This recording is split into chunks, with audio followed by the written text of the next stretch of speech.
Hey everybody, Eric Liebenhagen here, and my guest today is Dr. Rudrani Banik, founder and CEO of EnVision Health NYC in New York City. She's taken care of thousands of patients with complex vision and neurological problems, and she integrates nutrition and lifestyle modification rather, into her approach to help patients achieve optimal vision and brain health. And she has a new book coming out soon, so maybe we'll get into that a little bit today. It's called Beyond Carrots, where she's going to talk about the best foods for eye health from A to Z. So, Rudrani, thanks for taking some time and talking with me today. Absolutely. Thank you so much for having me, Eric. Yeah, my pleasure.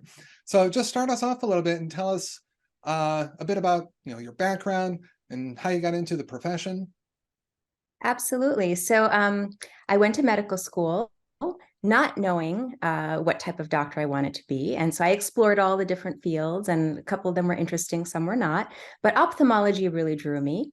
And also neurology really drew me. I really enjoyed both. And I ended up choosing ophthalmology because of the technical aspect, using instruments, being able to operate, et cetera. So I did my residency in ophthalmology. And because still love neurology so much, I said, why not? Let me do a fellowship in neuro-ophthalmology. So I did that. And then I went around the country for my training. I moved back to New York after that to get my first position, and it was an academic position. So I was full-time faculty, teaching, doing research, seeing patients. I was very, very busy. So I did that for quite some time. And then about 5 years ago, a little over 5 years ago, two major things happened in my life. First was a personal health issue I was dealing with. And through that personal health issue, through my journey, I discovered integrative and functional medicine. And I decided to pursue that. And I actually ended up getting certified in functional medicine. So I layered on top of ophthalmology, neuro-ophthalmology, I layered on functional medicine on top of that. And I offer that to my patients. The second thing that happened was I was working again in academics, and there were some changes going on at the administrative level. And it was really becoming like corporate medicine, unfortunately. And I really did not want to be a part of that corporate machine. So I ended up going out on my own. So 5 years ago was when I launched my private practice. Oh, that's great. That's great. So, and then, and you talked about which we hear so often, right? We talk, you mentioned getting out of kind of the corporate machine of medicine and being able to kind of now you're out on your own and being able to actually integrate these different pieces and pull from like all areas of your background, it seems like, into like a comprehensive or more cohesive service experience. Is that right? That's exactly it. And with what I do, I really have to delve deep with my patients, and that takes time. And that type of an encounter you can't do in the standard 10 to 15-minute appointment. It's just impossible, especially as an eye doctor. You have to see the patient, do a refraction, dilate them, and everything. So the visits are quite long, and I could not do that within an academic setting, definitely, but even within I think even a managed care setting also, I think it would have been very, very difficult. So I decided to go on my own to have that freedom to be able to offer my patients what I thought that I could best give them. Yeah, for sure. So give us a little like sneak peek into what we can expect or what will be coming in this book, because we mentioned it in the introduction, and I always thought carrots were like the best thing to eat for eye health. So if you're going to give me some other foods, because I'll be honest with you, like full disclosure, carrots are not my favorite. So Ah, you're they're not alone. A lot totally. of people are not huge fans of carrots. So the whole concept of carrots being great for your eyesight, it's partially true. We all know that we need the vitamin A or beta carotene from carrots to prevent night blindness, to prevent dry eye.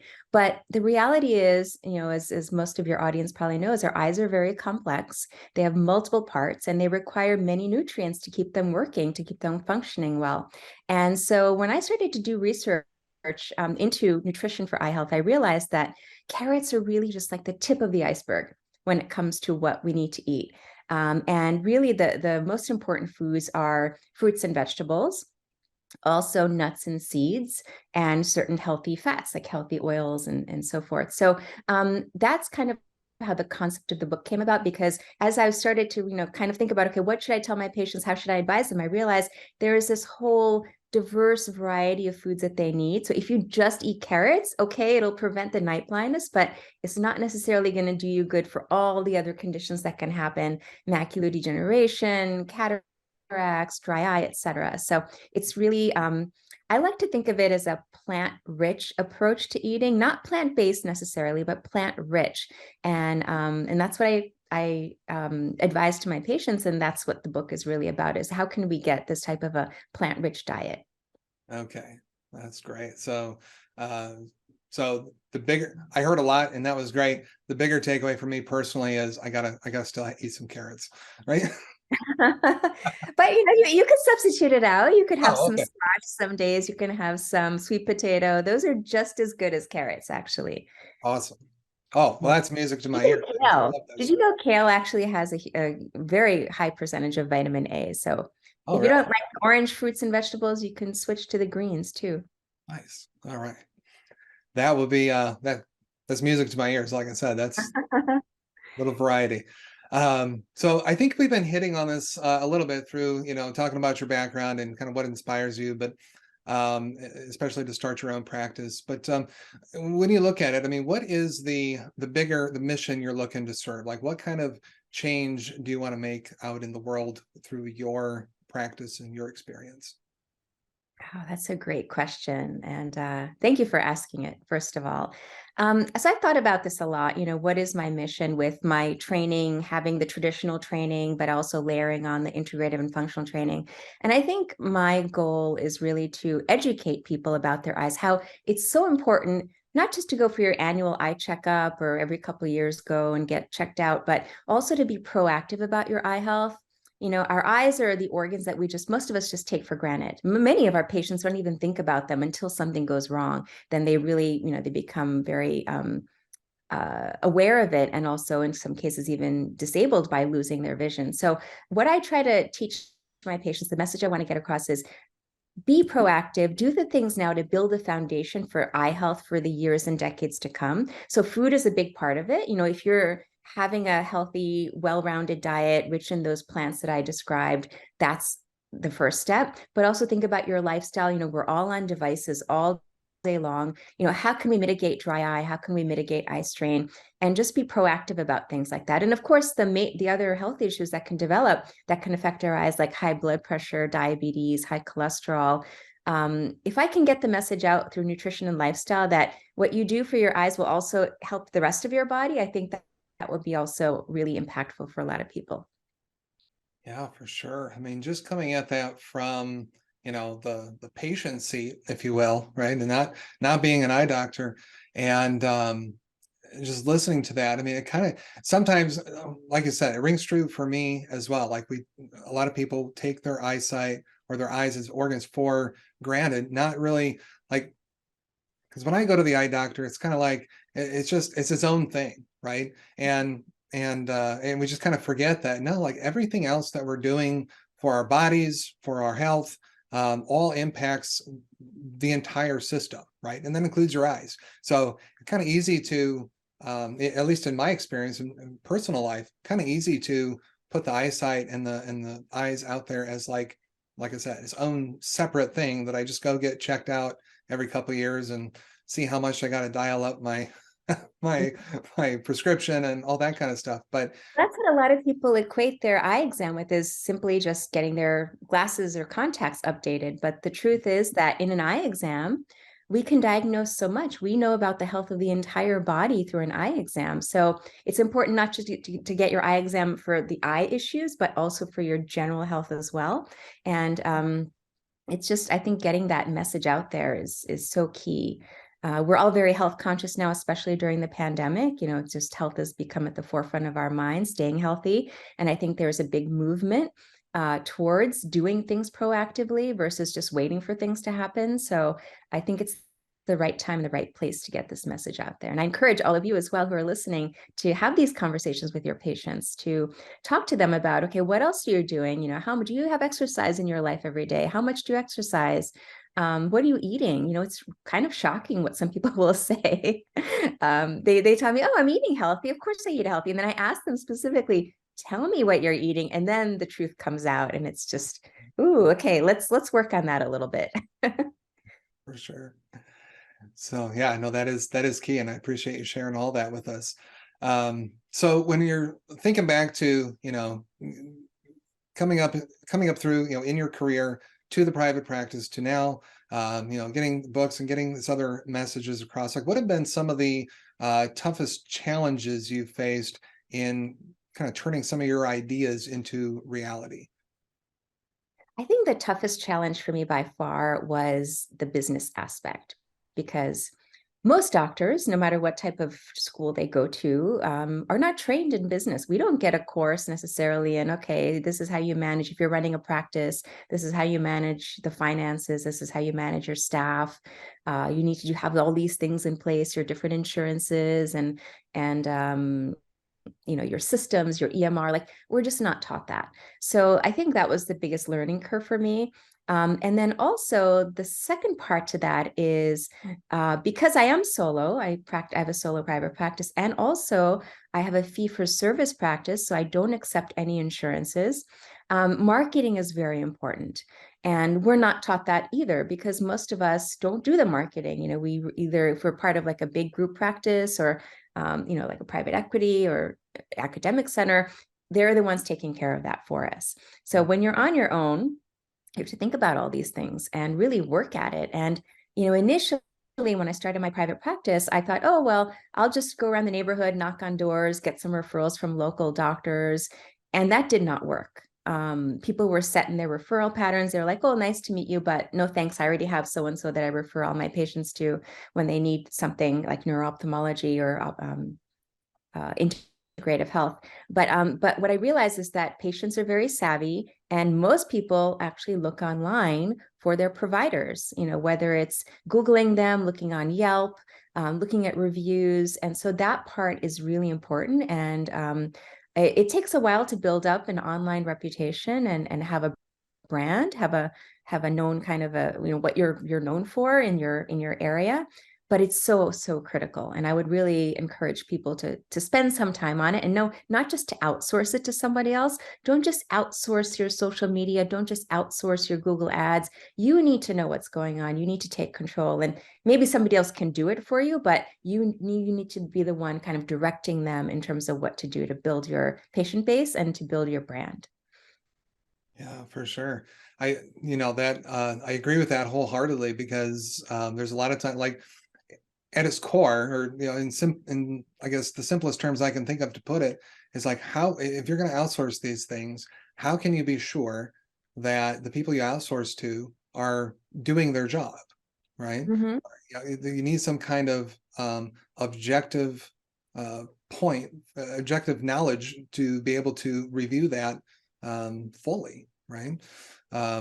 We, like in my field, we see that all the time when people are coming through with whether it's their bookkeeping, their accounting, their taxes, and if they've had those things, whether they've been doing them in-house or outsourced for a while and hired other professionals to do it. And it's the same types of things. Like there are, and I think this is what you're saying too, like we're not telling people like you have to go out and become a Google Ads master, or a marketing master. You could, if it really intrigues you and you can go through it, and some people just take it on very easily. But and it's the same thing with finance, right? We're not going to talk about I'm not going to turn anybody into a tax specialist or an accountant, but at the same time, it's like, okay, you need to make sure if these people are they doing their job, or are they just showing you some results, and in order to keep you on retainer, essentially, right? So very Absolutely. critical. Especially in the beginning, I think it's really important to be hands-on. Like when I first started working with my bookkeeper, I've had to switch bookkeepers a couple of times because I just didn't know what they were doing, and it was not very transparent. So finally, I found somebody I really trust, I can work well with. And he said to me, Dr. Banik, like, you're one of my few clients who actually like wants to know like what's actually going on. Even though I don't understand the nitty-gritty and I don't want to understand the nitty-gritty, I want to be involved. And I think it's really, really important to take ownership of your practice in all aspects, from hiring to, billing. And, it takes time. It definitely does take time, but I think you'll reap the rewards of just being more active and involved in your business. Yeah, for sure. So I think, like, look, I think we may have touched on this one too a little bit, but just kind of gets you to think about if there's something different that comes to mind when I ask this, and if not, that's fine too. But we talked about the challenges. What about a real, like victory or success that's been real meaningful for you over your career? You have something there? Well, I would probably many people feel this, just the reward from helping people, and how grateful people are for your being able to help them with such an important sense, their sight. Because again, when someone's sight goes, I mean, it's just so they're in despair. They don't know what to do if something happens. They are not able to see well. So to be able to return them back to functionality, I think that's the best reward of all. So I would say that's it. And it's developing those relationships with patients. And when I have patients I've probably been seeing throughout my different positions, in academics and then in private practice, they've followed me through the years. And, I have some people I've been seeing for like the past 15 plus years, and they'll just go wherever I go. So it's great to have those relationships and build that. And then they bring their family, they bring their friends. So it's really great to be their kind of like go-to person for eye health. Yeah, for sure. That's great. And those relationships that service first, like really focused on people and the relationships, is always what makes a great doctor, great service provider in any aspect. And unfortunately, we don't see that every time, but the majority of the time with people we talk, well, minus this show, everybody on this show has been great, but out there in the world, it's just knowing that there's the majority of people that do have that really people focus, and they're out to, because they're out there doing what they do, and we all are, because they generally want to help people and care about people, right? And then, like you said, those relationships go, when you were talking about that and how the patients will follow you to where you go, I couldn't help but think of our pediatrician that we had used for our kids, who that took our kids to, who is now getting like he calls them grand patients, right? It's like people that he had served and seen throughout their childhood, now grown up and had kids, and he's still practicing. So he's getting those. It's a beautiful thing to be able to have that type of closeness and trust. I think that trust that people have in their doctors, For sure. very special. For sure.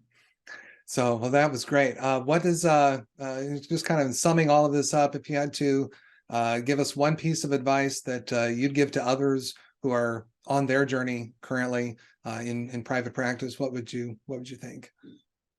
So I would say, if you feel like ever that a door is closing on you, or something's not going right in your career, or even this can extend beyond your career, think of it as an opportunity for you to maybe explore something else you've always been interested in, never really had the time or the interest to pursue, and other doors will open up. So, for example, when I went through my journey with, deciding to go from academics to private practice, the corporate medicine component, I thought that the door was closing on me. I didn't know what would happen in my career, because I said, well, where will I go now? But it's been really a boon that I was able to start a private practice and turn it around, basically turn the situation around from something that could have maybe had a negative connotation to something that was really positive and just very fulfilling. Very good. That is excellent, and I thank you for sharing all of your gained experience and wisdom and knowledge with us today, Dr. Banik. This has been great. Thanks for coming. Thank you so much, Eric.